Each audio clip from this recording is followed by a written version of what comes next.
Apocalipse, capítulo 12. Irou-se o dragão contra a mulher e foi pelejar com os restantes da sua descendência, os que guardam os mandamentos de Deus e têm o testemunho de Jesus, e se pôs em pé sobre a areia do mar. Versículo 17. As cenas de uma acirrada perseguição compõem o conteúdo deste capítulo. Batalhas no céu e na terra que simbolizam um grande conflito cósmico desde o início até o tempo em que as forças do mal arrojarão seus maiores esforços contra o povo de Deus. Ao contrário dos capítulos anteriores, os capítulos centrais de Apocalipse não apresentam cenas sequenciais da história, mas símbolos e mensagens que relembram relatos passados que se aplicam ao presente e que apontam para o futuro. Estamos diante das mais relevantes verdades apocalípticas.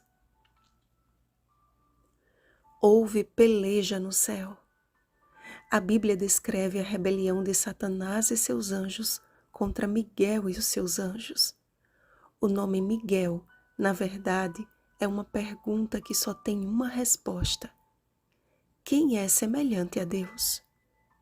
Ninguém, a não ser Jesus.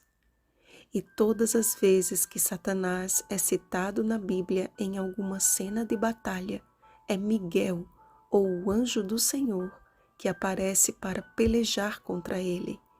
Daniel capítulo 10, versículos 13 e 21, Zacarias capítulo 3, versículos 1 ao 5, Judas 1, 9. O mesmo anjo de luz que um dia presidiu a corte celeste e fazia parte da ordem dos querubins cobridores do trono de Deus, Ezequiel capítulo 28, versículo 14, foi aquele que se insurgiu contra o Altíssimo e desejou estar acima dele e assumir o lugar de Cristo. Isaías capítulo 14, versículo 14. Após a sua expulsão do céu, juntamente com terça parte das estrelas do céu, isto é, dos seus anjos, o grande dragão, a antiga serpente que se chama Diabo e Satanás, transferiu toda a sua fúria contra a humanidade, especialmente contra a Igreja de Deus. A figura que simboliza a Igreja verdadeira revela a plenitude de Cristo nesta Igreja.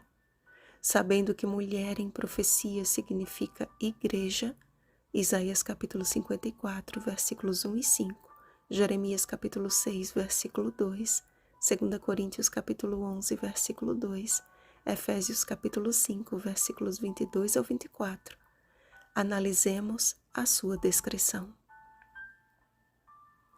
Primeiro, vestida do sol. É uma igreja que reflete a Cristo, o sol da justiça, Malaquias capítulo 4, versículo 2, e que cumpre a sua função de iluminar o mundo, Mateus capítulo 5, versículo 14, refletindo a luz de Cristo, João capítulo 8, versículo 12. Segundo, com a lua debaixo dos pés. Assim como a lua reflete a luz do sol, a igreja verdadeira não tem luz própria, não advoga por si, mas calça os pés com a preparação do Evangelho da paz, Efésios capítulo 6, versículo 15. Ou seja, é portadora da luz que emana da palavra de Deus, Salmo 119, versículo 105. Terceiro, uma coroa de 12 estrelas na cabeça. Tanto coroa quanto o número 12 se referem ao reino de Deus. O fato de serem 12 estrelas também se refere à totalidade do povo de Deus. As 12 tribos de Israel, os 12 apóstolos, os 144.000 das 12 tribos de Israel.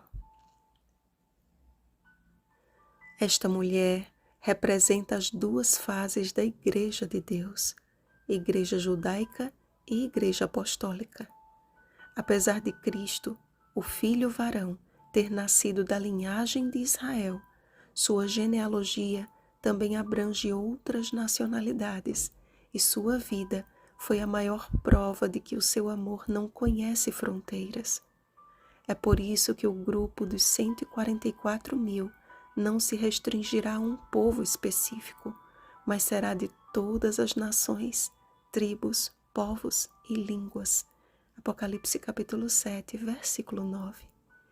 Enquanto Satanás nos acusa de dia e de noite, Cristo efetua a sua obra de constante intercessão por nós. A fúria do grande dragão sempre foi dirigida para Jesus, mas como quem não conseguiu destruí-lo, esta fúria foi redirecionada para a Igreja de Deus. O derradeiro conflito já começou a mostrar grandes e inúmeras evidências de que o diabo está entre nós, cheio de grande cólera, sabendo que pouco tempo lhe resta. Ele sabe que há um remanescente que está sendo preparado e selado para resistir à última hora. E a fim de ferir o coração de Deus, lançará toda a sua fúria contra este grupo de fiéis, assim como no passado usou agentes humanos para ferir milhares de cristãos. Um tempo, tempos e metade de um tempo se refere ao mesmo tempo que vimos no capítulo anterior e em Daniel 7:25, ou seja, o período de 1260 anos de supremacia papal e perseguição religiosa. Lutero, Calvino, Jerônimo, dentre outros reformadores, além da irrefutável colaboração de povos sinceros como os valdenses, ergueram firme a bandeira das Escrituras e abriram mão da própria vida por amor ao Senhor que o salvou. Precisamos resgatar esta fé, a fé de nossos pais, a fé daqueles que não hesitaram ofertar a própria vida se fosse para ganhar alguém para o reino de Deus. Oh, quanto precisamos despertar de nossa letargia! Deus sempre teve um povo para chamar de seu, e assim o será nos últimos instantes do relógio que marca o fim deste mundo de pecado. Após o desapontamento de 1844, Deus suscitou uma igreja, uma atalaia para proclamar ao mundo as verdades que por tanto tempo ficaram esquecidas. Os adventistas do sétimo dia possuem um dever, uma responsabilidade de anunciar o Evangelho eterno a todos e incidir uma luz sobre a importância da obediência aos mandamentos do Senhor, inclusive ao mandamento esquecido, o sábado. Êxodo capítulo 20, versículos 8 ao 11. Só existem dois caminhos, amados, e num universo de mais de 40.000 diferentes denominações cristãs, fica bem claro que placa de igreja não salva, mas certamente existe aquela cuja placa indica o caminho certo. E a todos que sinceramente invocarem o nome do Senhor, clamando por sabedoria, saberão por onde andar.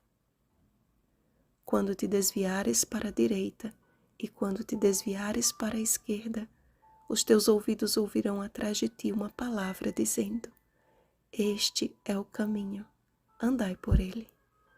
Isaías capítulo 30, versículo 21.